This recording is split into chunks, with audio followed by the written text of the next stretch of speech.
just finished this one up. This is a 99 old body style 3/4 ton.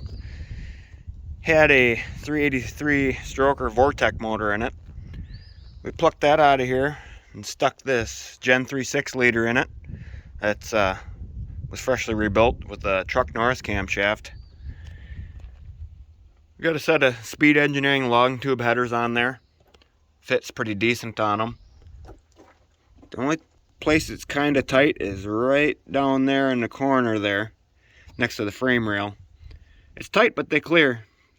These headers are Speed Engineering, made for a 99 to like 13 body style. We did the ICT billet, AC compressor bracket. That's the original location on the vortec engine. So I never even opened up the AC system. I simply flopped the air conditioning off to the side, put the engine in, and tipped her back over and hooked it back up. Same goes for the alternator. You have to obviously have to relocate the alternator over to the passenger side because of the AC on that side.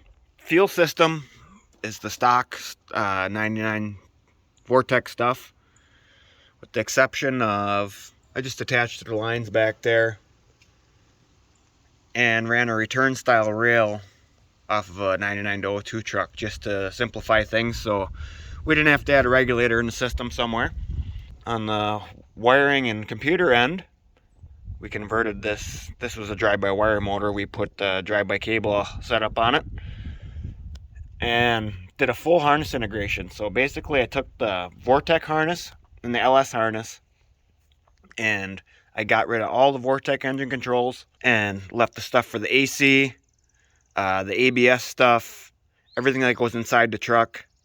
I left the trans plug stuff in the vortec harness, and then took a LS harness out of like a 01 truck and took out the stuff I didn't need out of that, and then took the vortec stuff and pinned directly into here. But everything works as it should. The AC works, the cruise control, ABS. From the driver's seat, you don't know it's got a LS motor in it. So gain back functionality on everything. So in the factory fuse box here, these bottom 9 fuses are not populated, and I forget what this 50 amp down here was. I think it was for heated seats or something like that. So all I did was, looking at this, that would be this fuse here, I stole this main power circuit, sent it over to this relay. This is like an original GM sealed fuel pump relay, and used that and populated the bottom half of the fuse box here. So you can see what I've got in there. Injector coils, bank 1, bank 2, the math. I hooked up the evap on this so we don't get any gas stink. That all functions properly.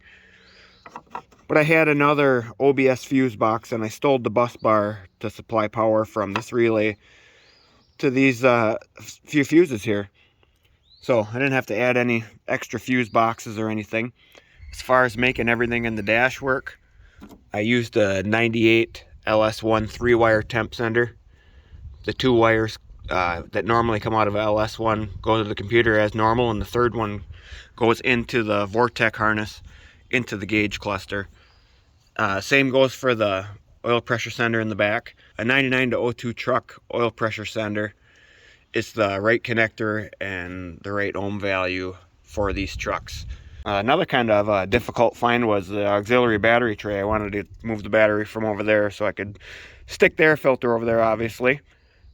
But it's the OEM battery tray in here. Kept with a mechanical fan. That fan is actually off of like a 02 F-150.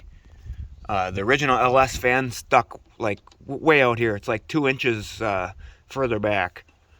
Turns out the Ford fans are direct install. Same thread on the water pump there. The fan diameter is actually a little bit bigger and fills the shroud a little nicer. So inside the truck here, you can see this thing is very well kept. This is only 92,000 miles on this truck. But we added a tow haul function here that buttons out of like a 03 Express van. But I used a latching relay module to get the light to stay on. And I took this button apart and put a LED in here. I got rid of the incandescent bulb because you couldn't really see it in the daytime. So got her plenty bright now. And the deal with this relay module I used, I'll put a diagram up of it. It's got the part number and everything. Is, so if you hit it, a normal bistable relay will stay engaged when you depower it. So you would turn the key back on, it would still be on. The light would be on, but the ECM would have reset itself because that's just a momentary ground to the ECM to put it into Hall mode. So that worked out perfectly. Aside from that, all I really have to show you is the pipes I made there to connect the long tubes into the back into the factory exhaust, or what he had on here for exhaust.